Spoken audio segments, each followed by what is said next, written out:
This is Kyle Bealey here from MyLeaderSource.com. I'm here today with Nadia. Nadia, how are you?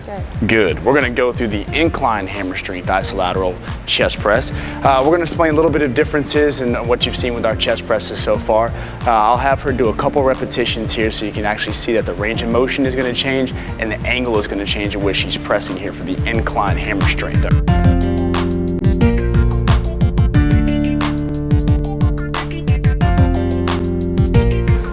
Some of the key points with this particular movement is to make sure that your head stays back the whole entire time against the pad and stays engaged. You want to make sure that you're not locking the elbow out or hyperextending the elbow.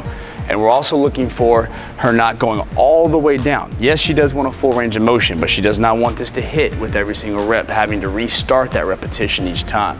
You want to keep the muscles engaged throughout the whole range of motion, making sure that we get a nice stretch as well as a nice peak contraction up to the top.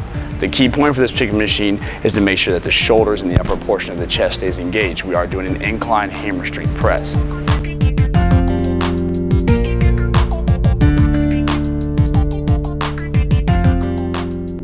All right, we're gonna look at some of the common faults with this particular machine.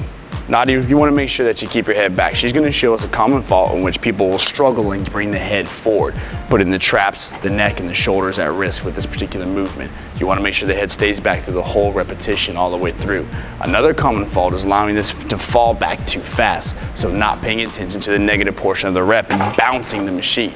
We wanna make sure that we're not restarting the repetition every single time. Keep the muscle at constant tension all the way through with the full range of motion being from all the way to the top, shoulder will lock out, all the way back without hitting these back catches right here. Another common fault we'll look for is to make sure that, just as you see here, that her feet are elevated off the ground, or she is actually elevating her feet up as she's moving this repetition. You wanna keep the feet planted the whole entire time and to make sure to complete the rep with the head back, feet down, and not slouching down, staying up nice and straight throughout the whole range of motion.